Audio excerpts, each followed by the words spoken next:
Good morning friends, Lazeez kitchen and ব্লগে আপনাদের সবাইকে স্বাগত। প্রতিদিনের মতো আজকে চলে এসেছি নতুন একটা ব্লগ নিয়ে। তো চলে এসেছি আমরা আমাদের ইন্ডাস্ট্রি যেখানে আছে পিয়ার ইন্ডাস্ট্রি, সেখানে। তো এখানে সিমেন্ট ভর্তি একটা ট্রাক, সেটা আনলোড করার আগেই ট্রাকটা কীভাবে ফেসে গেছে। তো আমি এত কাছের থেকে কোনো দিন এরকম ট্রাক ফাঁসানো দেখিনি, তো আজকে প্রথম দেখছি। যদিও ডান পাশটাতে অনেকটাই জায়গা ছিল, তো জানি না কীভাবে বাঁ পাশে এসে দেখুন কীভাবে ফেসে গেছে।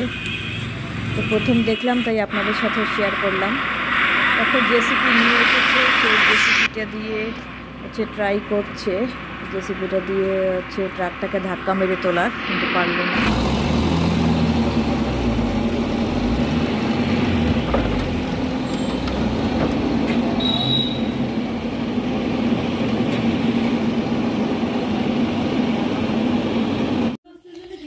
সন্দেশ টাইপের, এটি হচ্ছে বাঁশপিঠা। টেস্টটা হচ্ছে এটা সন্দেশ টাইপের, সন্দেশের মতোই, খুবই টেস্টি লাগে। আর এখানে চিড়ে ভাজা, লবণ, তেল, লঙ্কা, পেঁয়াজ দিয়ে মেখেছে, আর হচ্ছে পিঠে।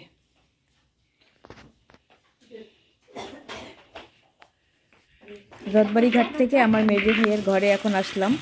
তো এখন একটু চা খাচ্ছি, টিফিন করছি।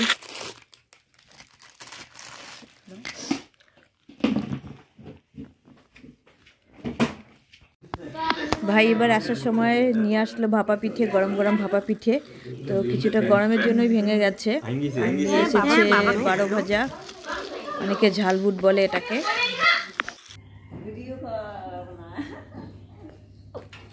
কালকে রাত্রিবেলা আর ভিডিওটা শেষ করতে পারিনি। আসার সময় তিতলিমণিকে নিয়ে এসেছি আমি। আমাদের তিতলিমণি এখন আর্টে বসেছে, খুব সুন্দর আর্ট করছে।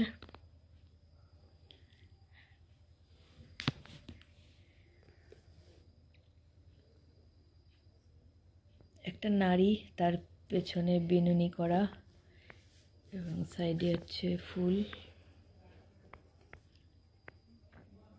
সুন্দর হয়েছে আর্টটা, খুব সুন্দর হয়েছে আর্টটা।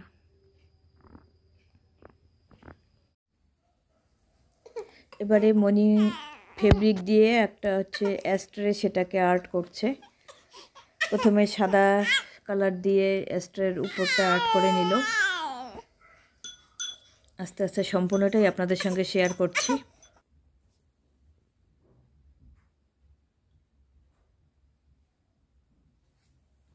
খুবই মনোযোগ সহকারে মনি আর্ট করছে, ও জানি না আমি এদিকে ভিডিও করছি। মনিটা কাজ বাকি আছে আরো?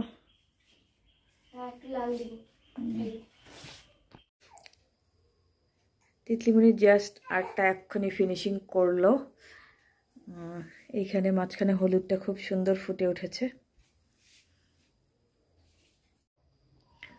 আমার ড্রেসিং টেবিলটা একদম অগোছালো হয়েছিল, তো তিতলিমণি আজকে দেখুন কত সুন্দরভাবে ড্রেসিং টেবিলটা গোছাচ্ছে, মুছলো।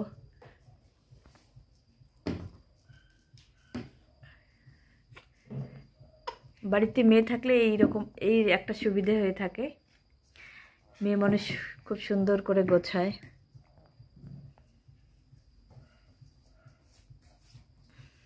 Thank you তিতলিমণি।